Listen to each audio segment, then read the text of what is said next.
Hello, everyone. Welcome to my GMB News channel. I hope everyone is having a wonderful day. Before we begin, please hit the subscribe button and give this video a thumbs up.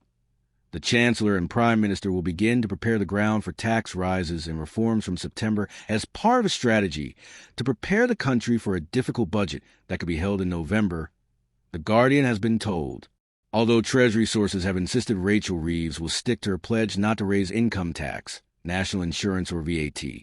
Senior Whitehall sources said that she and Keir Starmer have begun a series of meetings to thrash out the shape of the budget. A rise in gambling levies, advocated by the former Prime Minister Gordon Brown, is thought to be near guaranteed as part of the package of tax rises. The pressure facing the government was underlined on Thursday, when the Bank of England warned they could be forced to keep interest rates at higher level for longer than previously thought as soaring food prices linked to labor's tax increases threaten to drive inflation to 4% this year.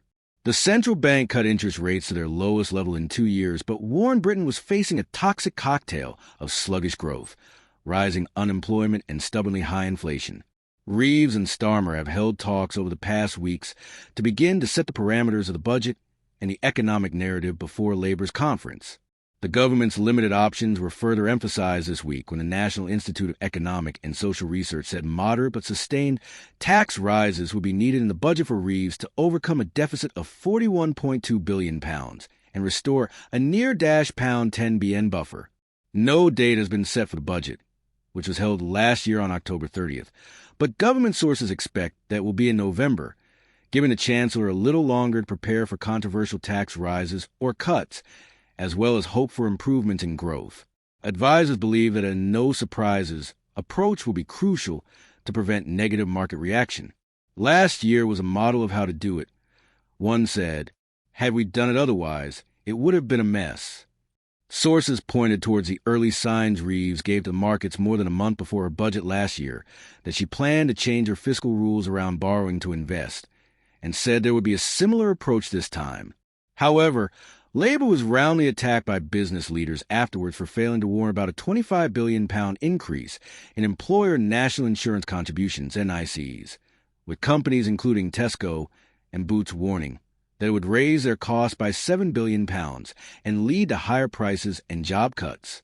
Starmer has spent the week in Chequers meeting key aides and ministers as he begins work on his conference speech.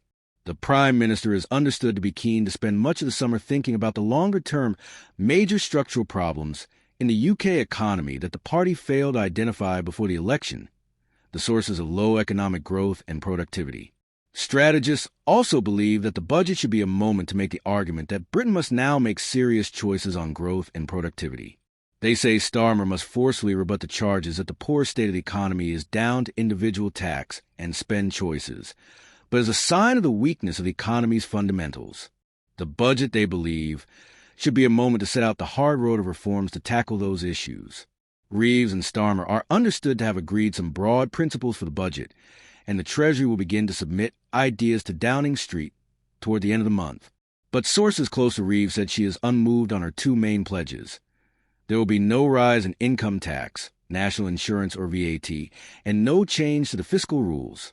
One tax rise that is near certain is a change to gambling levies, despite a massive lobbying offensive by the industry.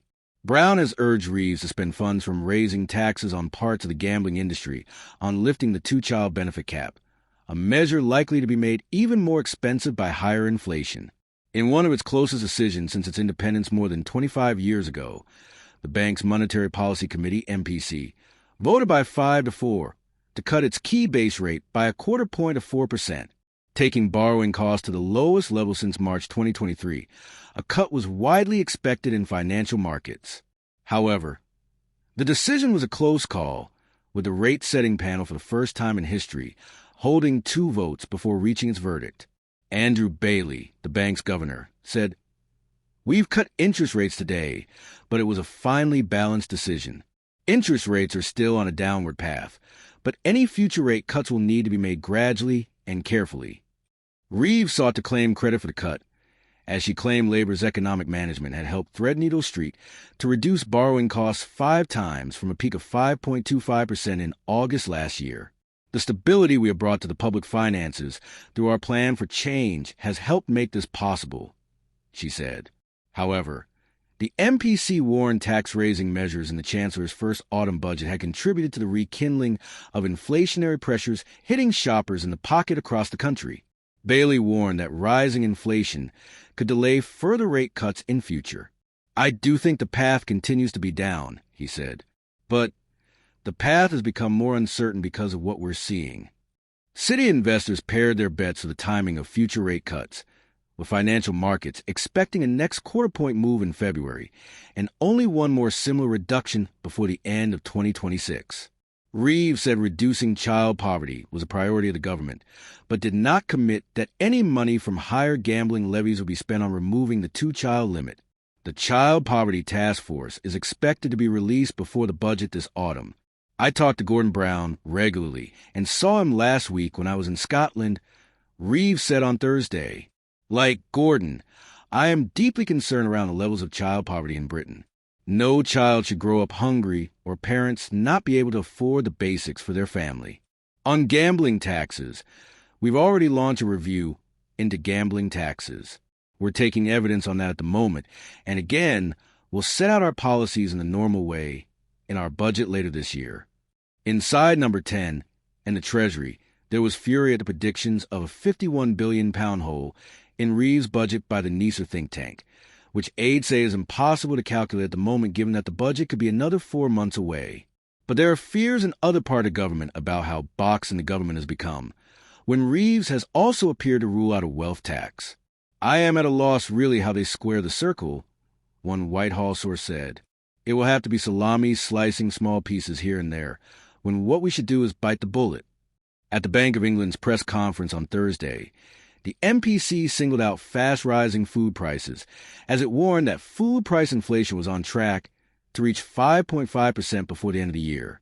It attributed much of the rise to global factors, including increasingly extreme weather events hitting cocoa and coffee harvests, highlighting the dangers from a climate emergency.